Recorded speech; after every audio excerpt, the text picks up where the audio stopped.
Congratulations on getting into the fourth round. You had a slow start today, losing the first set in a tiebreaker.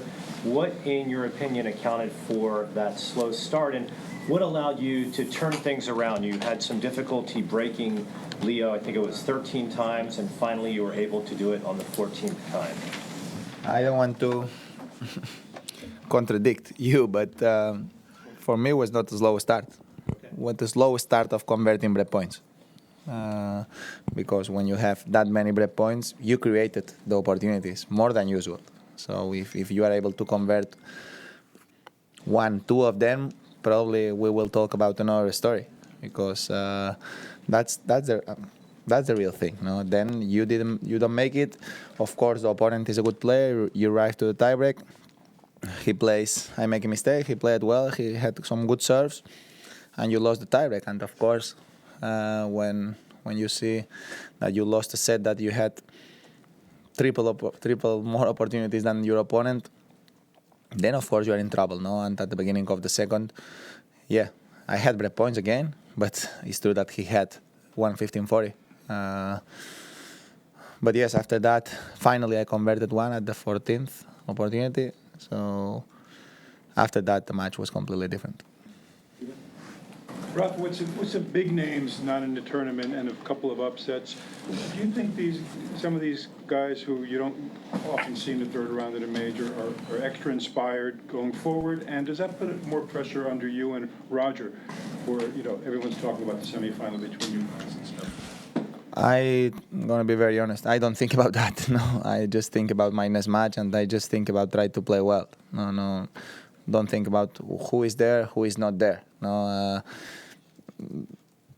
The end of the day, if I play well, I'm gonna have my chances to fight for things. If not, I will not. So doesn't matter the names. No, everything resume to play well or don't play well. No, so that's my goal, and I don't feel extra pressure because some good names or good players are not here.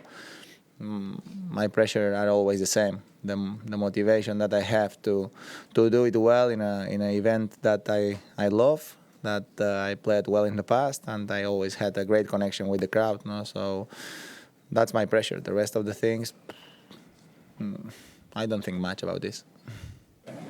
Rafa, just after that break you finally got in the second set, did you feel, obviously you won a lot of games in a row after that, did it feel like that was all it took to sort of change the momentum, just finally breaking through the wall? And did you sense that moment when it happened?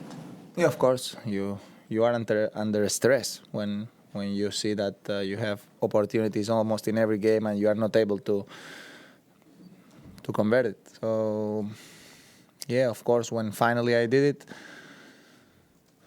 everything changed. No, I was able to play more free, to start to attack better with my forehand. I changed more forehands down the line, hitting some good backhands later, and I think the level of tennis after that break have been very positive, and I hope that that last three sets can be a good turning point for me, because in my opinion I played much better today than the two previous days later on the match. No, so you need matches like this. Then now I have the opportunity to compete again and to try to do it well. No, I'm in the second week. That's an important thing. Already won 3 matches in a row.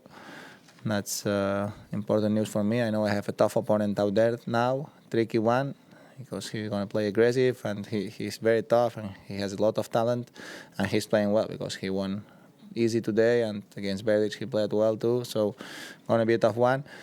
So for me, it's another opportunity to compete and try to compete better than what I did. You said Dolgopolov is a tough opponent, a tricky opponent. How so? Yeah, I played with him. I lost with him in Indian Wells a couple of years ago. I played with him this year in Brisbane. I know I have to play well. He's going to play aggressive. He has the ability to hit the ball very, very quick and to take the ball very early. So if I'm not playing aggressive, I'm not playing long, and if I let him play with from a good positions, then it's going to be very, very difficult. No? So I need to play aggressive. I need to feel that when I'm hitting the forehand, he's not able to take advantage on the point. and that's going to be my goal. Rafa, you talked about your nerves the other day.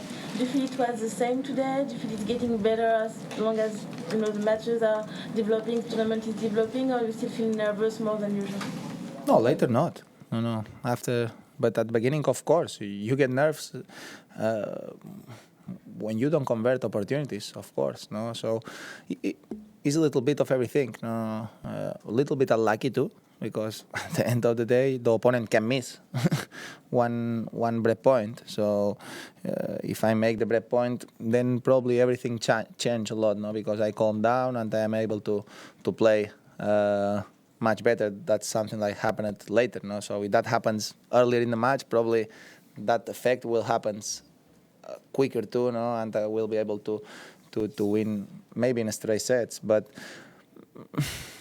I don't complain much about this. I think that the best thing is I had a lot of moments to be very frustrated on the match, and I have been not. I have been just fighting for the next point and with the right mentality and with the right spirit of fight in all moments and with a positive attitude. No, so that's for me the most important thing, and I overcome a tough situation today. And that's very positive for me, and I'm very happy about this. Then I know I cannot play very well always, and not the whole match. But for me, the most important thing is I give my best, and I play it with the right intensity and all the time with the motivation to win the match, even when the things were not going very well. And for me, that's all the things that I can ask to myself. Then playing better, playing worse, that's something that sometimes I cannot control, no? But the level is there because I have been practicing very well, and later in the match I have been playing well. Rafa, 2 years ago you lost here to Fabio Fognini, and probably you had also sometimes some discussion with him, but do you know that he was fined today and suspended after what he said to a chair umpire? I'd like to know if you think it's surprising in a way that the ITF can suspend someone and ATP doesn't care or doesn't reciprocate. Then in another situation, ATP can suspend the player and the ITF doesn't take care of that and doesn't reciprocate. I would like to know what is your comment on that and what do you think? There is two different associations. No? We don't need to be agree in all the things, and probably we are not agree in all the things. No? So it's something normal.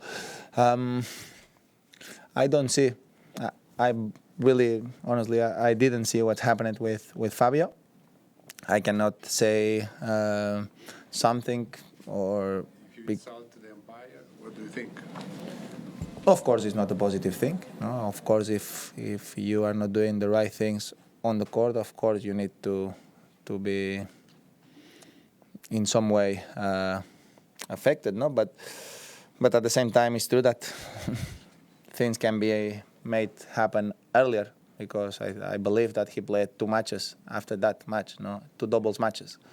So if they want to suspend him, will be much better to do it immediately, not 3 days later or 4 days later, no? Because then he was here playing for a few days, and now he is out, already winning 2 matches. So I think it's not the ideal situation. Probably something that will go immediately to check it, and if he deserves a suspension, he take it, and if he don't deserve, don't take it.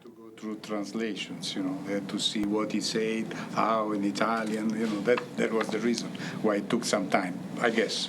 It takes 4 days for that translation? I don't think so, no. Easy to find in. Rafa, good win today. You're known for your dedication, your hard work, your love of this sport. These days we're hearing some of the younger players saying, I'm not really dedicated, I'm bored, I'm just playing for the money, I only giving 50%. When you hear comments like that from your fellow players, what are your thoughts? Everybody's free to say and to do whatever, because We are in a world that everybody can say whatever. Another thing is if that's the ideal situation or not, that I will not analyze because for my mentality and for my way of understand the sport, probably that it's better that I don't explain. Okay, thank you, English. Thank you. We're gonna do it from the seat.